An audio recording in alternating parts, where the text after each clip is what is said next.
오늘 우리 K증시는 에코프로를 놓쳐가지고 그동안 후회와 눈물로 밤을 지새던 분들, 그리고 에코프로 매일 올라가는 거 보면서 진짜 주체 못할 상대적 박탈감을 호소하던 이런 분들이 이번에는 포스코에 포자 들어간 거 다 싹쓸이 해버리자, 이게 바로 오늘 우리 K증시의 가장 뚜렷한 특징이었습니다. 물론 이제 포스코 그룹주 오늘 실적은 일제히 서프라이즈 수준으로 잘 나온 건 맞고요. 이건 팩토고, 여기다가 또 이제 양만큼 중요한 게 질이잖아요. 근데 포스코 그룹이 이제 승부를 걸고 있는 2차 전지 소재 중심으로 사업 포트폴리오를 재편성하는, 이것도 이번 실적과 함께 거의 사활을 걸겠다는 수준으로 야무진 각오를 드러냈습니다. 이렇게 되면 이제 포스코는 철강하고 2차 전지 양날개로 날 수가 있게 되고, 또 포스코 그룹 차원에서 완성형 배터리를 제외하고 리튬하고 광물, 소재, 양극재 등 핵심 소재를 아우르는 밸류 체인을 또 구축하겠다는 계획이 그 어느 때보다 현실적으로 다가올 수 있다고 봐요. 자, 여기 따라서 에코프로 그룹주 중에서 에코프로의 격의 위상인 지주사 그 포스코 홀딩스가 오늘 그 시총 50조짜리가 아까 순식간에 20% 급등을 했고요. 물론 이제 종가는 16.5% 상승으로 끝났지만, 하여간 이 포스코도 이거 삼성전자만큼이나 진짜 개인들이 비자발적 가치 투자로 진짜 많이 물려 있었던 종목이었는데, 오늘 하루 만에 완전히 그냥 보답을 했습니다. 다만 이제 이번 주 수요일에 당장 FOMC 금리 인상 거의 사실상 확정인데, 이걸 앞두고 외국인들도 지금 K 주식 계속 순매도 하고 있는 상황에서 너무 좀 무리는 하지 않는 게 좋겠다는 생각이 듭니다. 그 이유는 뭐 여러 가지가 있는데, 이 포스코랑 에코프로는 엄연히 수급이랑 투자 주체부터가 다릅니다. 여기는 에코프로가 콘크리트라고 하면은 포스코는 약간 뻘 같은 그런 성분이라고 할까? 하여간 포스코는 우선 개인 주주분들의 비중도 적을 뿐더러 단결이 힘듭니다. 그리고 이 포스코는 외국인 투자자들 지분율도 높지만, 이제 여기도 이제 외국인 역시 많이 물려 있었던 오랜 인고의 세월을 견뎌 왔던 상황이다 보니까 삽시간에 차익 실현으로 몰리면서 출구가 완전히 그냥 닳도록 외국인들의 매도세가 몰릴 수가 있죠. 오늘 기준 포스코 홀딩스의 공매도 금액 5,200억이 쌓여 있습니다. 대신에 에코프로는 이 두 가지 리스크 사실상 다 무관하고 또 이미 여러 차례 증명이 됐습니다. 그럼 여기서 오늘의 외국계 리포트로 포스코를 특집적으로 한번 다뤄보면은, 먼저 포스코 홀딩스의 경우는 외국계 목표가가 제일 높은 게 UBS인데 62만 5천 원. 그래봤자 오늘 종가 64만 2천 원보다 낮아요. 그 다음 맥쿼리가 60만 원, HSBC 55만 원, DBS 48만 원, CT가 43만 3천 원, 모간 스탠리 40만 원, 그리고 JP모건. 진짜 얘네들은 뭔 그렇게 K 주식 공매도에 맨날 목숨을 거는지, 포스코 홀딩스 목표가 34만 원에 투자 의견 언저웨이, 즉 비중 축소입니다. 다음 포스코 퓨처 M의 경우는 오늘 종가가 여기 54만 2천 원인데 제일 높은 게 모간 스탠리 목표가 50만 원 있고, 그 다음 HSBC가 48만 5천 원, JP모간 32만 원, 골드만삭스는 포스코 퓨처의 목표가가 22만 원이에요 지금. 야, 그 다음에 어쨌든 FOMC 주간에 무리는 하지 않는 게 좋겠다는 말씀은 참 아이러니하게도 미국이 아닌 중국 경기 관련된 불확실성도 여기 일조를 하는데요. 일단 중국 부동산 업계 2위 완다그룹 파산설은 현재 고비를 넘긴 것으로 보입니다. 완다의 왕젠린 회장이 지분 49% 매각을 통해 가지고 그 돈으로 4억 달러 채무 상환을 약속했습니다. 물론 그렇다고 이게 이제 완전히 뭐 끝났다는 건 아니고, 오늘 상해 지수가 이 소식으로 오전 급반등이 나오다가 결국 얼마 못 가서 다시 이제 꺾였고, 다음 홍콩 항생 지수도 오늘 역시 외국인 투매로 2% 넘게 급락을 했습니다. 아시다시피 이렇게 한번 채무 불이행 파산설 나온 기업은 회사채 금리가 그냥 천정부지로 치솟을 수밖에 없고, 또 그나마도 회사채든 유상증자든 참여할 사람 찾는 게 이제 하늘의 별 따기가 되겠죠. 그래서 어제 내일 뉴스에서 오늘 상장하는 뷰티 스킨, 여기도 이제 중국 익스포저가 있는데 조심하라고 미리 얘기했잖아요. 뷰티 스킨 오늘 시초가 거의 7만 원 직전에 들어간 분들 그대로 다 쳐물렸잖아. 지금 종가 32,600원인데 이거 이제 내일부터 본격적으로 흘러내리기 시작하면 진짜 이거 어떻게 탈출해야 되나? 하여튼 그래서 뷰티 스킨이 오늘 하루만큼은 이름값을 못하고 어글리 스킨이 됐다. 근데 뭐 다른 중국 관련주들 특히 LG 생활건강 여기는 뭐 완전히 그냥 어글리도 아닌 뭐 테러블 스킨이야 그냥. 오늘 또 3% 빠져가지고 이제는 LG 생활건강 45만 원도 깨지고 43만 2천 원짜리가 됐습니다. 그럼 이제 중국 얘기 나온 김에 또 오늘 장중에 이 로이터 그 기사도 저는 조금 신경이 쓰이는데요.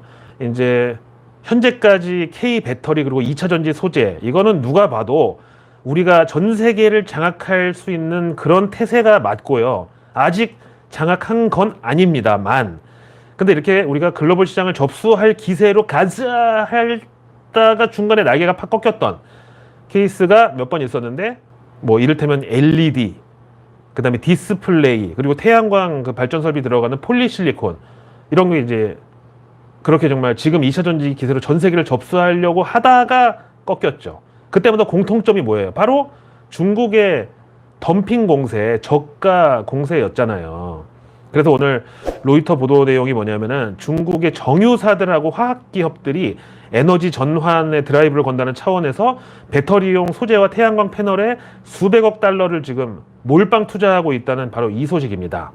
근데 이거랑 일맥상통하는 또 소식이 뭐냐면은 중국이 반도체 패권을 완전히 그 미국에 뺏겨버리다 보니까 요즘 배터리하고 소재에 목숨 걸고 있는데 마침 중국 CATL이 미국 포드 자동차하고 배터리 합작법인 만드는 거 여기는 이제 핵심이 IRA 전기차 보조금 규정 그 틈새를 노리겠다는 전략인데 이게 지금 미국에서 공화당이 과반 차지하고 있는 하원에서 조사 착수했다 그래요. 그래서 이제 며칠 전에 내일뉴스 미리 보기에서 얘기했던 트럼프가 자기가 아예 그냥 내년 대선 공약에다가 미국 자동차 산업과 일자리를 중국에 갖다 바치는 바이든과 전기차를 박살내겠다 이렇게까지 못을 박았잖아요. 그럼 이제 중국의 향후 대응은 어떻게 될 것이냐. 제 생각에는 중국이 한층 더 도끼를 품지 않을까 우려가 돼요. 배터리 소재라도 완전히 무기화를 하겠다 이런 심산으로다가. 그래서 이제 앞에 보신 중국 정유화학 업종 대기업들이 아예 그냥 대놓고 배터리 소재 리튬하고 이런 데 장악하려고 지금 돈 때려붓고 있다는 이 소식이 신경 쓰인다 이 말이에요. 근데 그럼 지금 배터리 한중 합작으로 새만금의 공장 짓는 이거는 그럼 어떻게 될까요? 당장 LG화학이 그 화유 코발트라고 중국 배터리 소재 업체인데 여기하고 총 1조 2천억 들여가지고 새만금 6 공고에다가 2028년까지 설비 구축하겠다고 지금 발표 나왔잖아요. 근데 또 이거는 중국이 이제 전구체 제조한다고 한국으로 아예 들어오는 구조니까 IRA 케이스에 있어서 그 CATL하고 포드 연합하고는 다르다? 글쎄요. 보세요. 지난번에 미국이 우리한테 중국 반도체 규제 니네도 동참 안 하고 거의 명령조로 얘기할 때 보니까 거의 우리를 무슨 미국 그 50개 주 중에 하나 다루듯이 거의 그런 스탠스인데 만약에 공화당이 다음 정권 잡아가지고 중국 배터리 뭐 포드 CATL 뿐만 아니라 미국에 있는 법인 뭐 그 고시안 이런 거 다 쫓아내고 박살내면은 우리 그 새만금 배터리 소재 공장 그것도 중국 공산당 묻었다고 시비 털 가능성이 없지 않을 것 같아요. 저는. 그래서 다음 정권에 트럼프든 공화당이든 만약에 이제 미국 보수 정권이 잡는다고 해서 중국 배터리를 박살낸다. 그럼 중국이 또 가만히 있겠느냐? 당연히 아니죠. 그래서 배터리 소재를 무기화하는 방식으로 미국이랑 한판 뜨든가 아니면 그 중국이 가진 제일 무서운 무기가 그 바로 인해 전술 아니겠어요? 그걸로 이제 저가 공세 밀어붙인다. 이런 시나리오도 배제 못하죠. 근데 그 와중에 지금 중국이 또 일본하고 싸움이 붙었어요. 일본이 미국 대중국 반도체 규제에 동참하는 차원에서 바로 오늘부터 첨단 반도체 분야 23개의 품목을 수출 규제 대상에 추가한 시행령을 오늘부터 발효한다 이렇게 발표를 했습니다. 그럼 결정적으로 일본은 중국의 반도체 생산 장비를 안 주는 거고 그럼 또 중국은 가만히 있냐? 절대 아니죠. 또 반도체 소재 그 갈륨하고 게르마늄 이 수출 통제로 맞불을 놓습니다. 그럼 이제 과연 배터리 2차 전지 소재 이쪽에서는 이런 꼴이 안 일어날 거라고 장담할 수 있냐 이거죠. 우리나라 2차 전지 소재 국가대표라고 할 수 있는 에코프로의 경우를 보자 이거예요. 일단 하이니켈 양극재 시장에서 글로벌 시장 점유율 2위입니다. 에코프로가. 지금 주가만 봐서는 뭐 전 세계 씹어먹은 1위 같지만 사실은 2위예요. 그럼 1위는 어디냐? 일본 스미토모 금속광산. 여기가 마켓쉐어 42%. 에코프로 BM은 이제 27%. 그래서 2위예요. 이렇게 됩니다. 스미토모 금속광산 여기는 뭐 창업 연도가 1590년이야. 업력 400년이 넘고 이미 전 세계 14개 국가에서 8개 광산하고 9곳의 재련소를 현재 운영을 하고 있어요. 그래서 이제 니켈의 경우도 여기 거 세계 4위 채굴량이고 주요 공급사가 테슬라하고 도요타. 그러니까 자동차 업계에서 전 세계에서 전기차 제일 많이 판매하는 데하고 전 세계에서 자동차 전체를 제일 많이 파는 회사 이 두 개가 최대 고객사라고. 근데 여기 스미토모 금속광산 여기 시총이 오늘 기준 1조 3,800억 엔이니까 우리 돈으로 12조 5천억 정도 되는데, 근데 에코프로가 시총 31조죠. 거기다가 정작 양극재 생산하는 에코프로 BM도 시총이 39조 5천억이니까 이 두 개 합쳐야 되는데 그러면 한 5배가 더 큰 건가? 근데 양극재 시장 점유율은 스미토모가 40% 넘고 에코프로 BM은 20%라니까요. 거기다가 그럼 이제 광산으로 비교를 하면은 뭐 금양 여기도 오늘로써 시총 8조 3천억인데 스미토모 12조보다 작다고는 하지만 스미토모는 광산 8개에다가 재련소 9곳을 갖고 있는데 금양은 인제 몽골 광산 1개. 그것도 이제 인수 전 MOU 단계. 그래서 내일 뉴스는 내일 보면 너무 늦습니다. 그리고 이제 내일 뉴스도 부족하다는 분들이 계셔가지고 이렇게 매주 월요일 저녁 라이브에서는 아예 일주일치 이번 주 뉴스를 미리 제가 보내드립니다. 자, 먼저 7월 25일 내일 화요일 드디어 미국에서 이틀 일정으로 7월 FOMC가 개막을 하는데 결과 발표는 우리 시간 목요일 새벽입니다. 이번에 0.25%포인트 금리 인상은 사실상 확정이나 다름없습니다. 만약 이걸 안 한다 그러면 금융시장에 더 큰 파문이 일 수 있습니다. 그럼 내일 우리나라 뉴스 중에서 제일 중요한 게 뭐냐, 제일 화제가 될 게 뭐냐, 바로 저는 이거라고 보는데 산업 AI 얼라이언스 발족식 요겁니다. AI 인공지능 이게 지금 챗 GPT 테마로 제일 많이 흥행을 하긴 했지만 사실은 뭐 교육부터 산업 전반에까지 완전히 뭐 전천후잖아요. 그래서 당연히 얼라이언스 어떤 연합체가 필요하다는 그런 배경이죠. 마침 내일 국내 최대 자산운용사 미래에셋 자산운용이 AI 우주 로봇 ETF를 또 출시합니다. 다음 내일 재사용 전지 안전성 검사 기관 지정 이게 또 정부 일정에 들어가 있는데 폐배터리 재활용 이게 증시 테마가 연결이 되고 여기 근데 조금 조심하실 필요가 있습니다. 이거는 이따가 다시 설명드릴게요. 그리고 내일 또 정부에서는 이제 장마 물러가고 또 폭염이 찾아오니까 정부가 전력 수급 상황 철저 대비라는 보도자료를 내일 배포할 예정입니다. 여기 중첩되는 게 이제 바로 폐배터리 재활용 이쪽이라는 거예요. 근데 옥석 가리기는 무슨 얘기냐 하면은 전기차 배터리 수명을 고려하면은 아직 폐배터리가 본격적으로 쏟아질 그런 시기는 최소 한 3년 이상 남았습니다. 근데 주가가 너무 빨리 달려나갔다 싶으면 이제 그런 건 약간 양털깎기를 해야 되고 나름 이제 옥석 가리기가 필요하다는 게 그런 차원이에요. 그리고 내일 화요일 환경부가 2022년 온실가스 잠정 배출량 공개 이거를 발표하는데 이거는 탄소 포집하고 탄소 배출권 요쪽. 그리고 내일 화요일 산업부가 호주 에너지 장관 면담 및 LNG 수소 등 우리 기업의 호주 진출 지원 방안 논의 이 발표를 예정하고 있습니다. 다음 내일 우리나라 2분기 실질 GDP 공개되는데요. 요즘 자꾸 성장률은 떨어지고 또 그러면서 또 떨어지라는 물가는 안 떨어지는 뭐랄까 사람으로 치면은 마른 비만 같은 이런 우리 경제 체질이 고착화되고 있습니다. 저처럼 이렇게 이제 팔다리는 마르고 배만 나온 이런 체형이 다이어트 하기가 훨씬 더 어렵다고 그래요. 그래서 이제 이걸 증시에서 관련 테마를 꼽으라면 저는 채권 추심 신용정보 그리고 모바일 게임 관련 돈 제일 적게 들이고 노는 거 시간 보내는 거 이쪽으로 봐요. 다음 내일 정부가 2023년 5월 경제활동 인구조사 고령층 부가조사 결과 이거를 내일 공개할 예정입니다. 이건 이제 고령화 저출산 관련주들이 증시에 대기를 하고 있죠. 자, 내일 증시 일정은 하나스펙 28호가 이틀 일정으로 수요 예측 들어가고 다음 미국에서는 제너럴 모터스, 제너럴 일렉트릭 이렇게 제너럴한 두 기업의 실적 발표가 있고요. 내일 장 마감 후에 그러니까 수요일 우리 시간으로 새벽에 마이크로소프트 그리고 구글 모회사 알파벳 그리고 텍사스 인스트루먼트 실적이 공개됩니다. 또 7월 컨퍼런스 보드의 소비자 신뢰지수도 발표가 있는데 마침 이틀 뒤 FOMC 금리 결정이 있으니까 여기서 이제 인플레 항목을 주의 깊게 볼 필요가 있겠다 이거죠. 이어서 7월 26일 수요일로 갑니다. 이날 제일 이슈가 될 그런 재료는 저는 이거라고 보는데, 국무총리께서 수소 생산 기술 개발 현장 방문에 나서는데 장소가 LG화학입니다.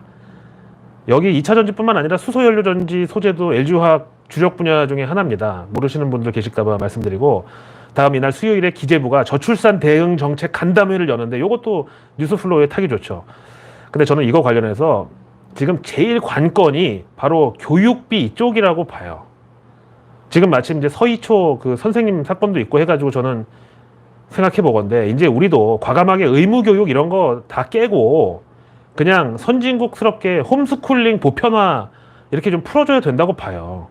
그럼 이제 이거 관련주가 증시 에듀테크 이쪽인데요. 요새 뭐 스마트폰하고 태블릿 이런 거 학생들도 다 하나씩 갖고 있는데 괜히 학교 가는 것 자체에 스트레스 받을 바에는 그냥 온라인으로 지식을 습득하고, 다음 뭐 공동체 생활은 뭐 학교 말고도 주변에 뭐 교회도 있고 절도 있고 뭐 성당도 있고, 마음 맞고 취향 맞는 친구들, 동네 친구 이렇게 사귀는 게 정서적으로 더 좋을 수도 있어요. 왜냐면 이제 안 맞는 애들이랑 억지로 지내는 것도 학창시절에 엄청난 스트레스거든. 그리고 이날 수요일에는 삼성전자 갤럭시 언팩 행사가 예정돼 있고요. 이번에 Z 플립 5 이거 뭐 신모델 나온다고 하죠. 거기 들어가는 부품 제조사들이 주인공이고, 또 미국에서는 이날 수요일에 보잉, 이베이, 코카콜라, 그리고 미국 방산주 중에서 그 F-16 만드는 그 제조사로 유명한 제너럴 다이내믹스, 여기도 이제 실적 발표가 함께 잡혀 있습니다. 다음 7월 27일 목요일로 갑니다. 이날 제일 중요한 일정은 말할 것도 없이 목요일 새벽 3시 FOMC 성명서 발표하고 금리 결정. 이번에 0.25%포인트 금리 인상은 기정사실이고, 대신에 하반기 경제 전망 그리고 인플레이션에 대한 연준의 입장 같은 거를 좀 잘 들어볼 필요가 있겠습니다. 게다가 이제 지금 미국도 썸머랠리의 끝자락이라서 여차하면 이제 하방으로 방향성 포지션 뒤집으려고 지금 대기하고 있는 헤지 펀드들이 많다 보니까 조금이라도 하방에 기폭제가 될 만한 그런 단어 혹은 언급이 제롬 파월로부터 있다. 그러면 이제 생각보다 썸머랠리 다음에 바로 엄동설환이 올 수도 있는 상황입니다. 그리고 이날 목요일에 우리는 제일 중요한 게 하나 있는데, 바로 정부와 기업이 힘을 모아서 아태 지역 풍력 허브 도약 추진, 이 보도자료. 저는 요게 그날 화제가 될 뉴스플로우를 도배할 그런 이슈라고 보고요. 증시에서도 당연히 풍력 관련주들. 다음 이날 또 중요한 게 북한이 열병식을 대대적으로 개최한다고 미리 엄포를 놓고 있습니다. 지금 북한 경제 상황이 정말 최악이라고, 진짜 안 좋다고 그러대요.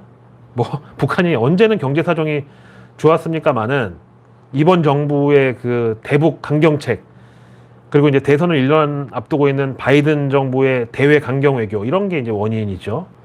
그렇다고 저는 뭐 이번 바이든 정부든 아니든 다음 어떤 미국 대통령이든 북한 김정은 체제 붕괴를 원하지는 않을 것 같습니다. 사실상 북한의 백두혈통이 저렇게 존재하는 걸로 진짜 이득을 많이 보는 건 미국이니까요. 다음 이번 주 목요일에 우리 7월 기업경기실사지수 BSI하고 경제심리지수 ESI 나오는데, 요즘 내수 유통 관련주들 상태가 좀 안 좋은데 여기 휴자 노릇을 할 좀 좋은 수치가 나와주길 기대하고요.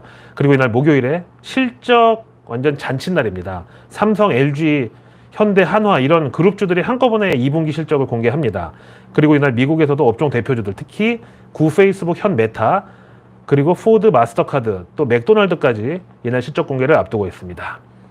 다음 이제 FOMC라는 이번 주 큰 파도를 넘고 다시 뜨거운 썸머랠리로 복귀를 할 수 있을지 궁금해지는 이번 주 마지막 거래일 금요일 7월 28일인데요. 이날 미국에서는 인텔 실적 발표가 있는데 현지 시간 목요일장 마감 후니까 우리 금요일 새벽이 됩니다. 그리고 또 이날 미국 6월 개인 소비 지출하고 PC 물가 지수도 공개가 됩니다.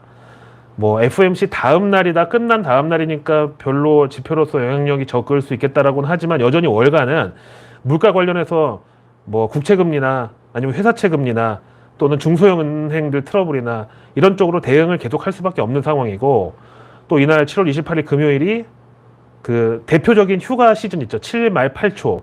이때라서 정부 부처 장차관들도 쉬는 분들이 많고 또 정부 일정도 한산하네요.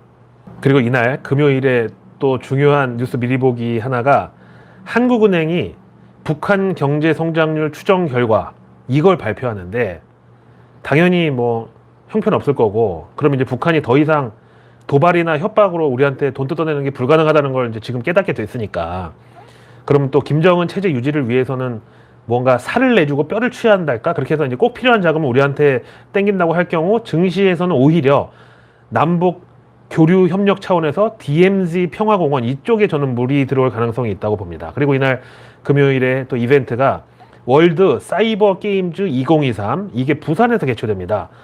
그럼 증시에서는 게임주도 당연히 해당되지만 부산 엑스포 관련주들이 한번 또 관심을 받을 수 있는데, 물론 2030년 엑스포 현재 가장 많은 지지를 확보한 나라는 이제 사우디. 여긴 특히 이제 빈살만이 직접 뛰고 있잖아요. 근데 이제 증시에서 부산 엑스포하고 사우디 네옴시티 둘 다 겹치는.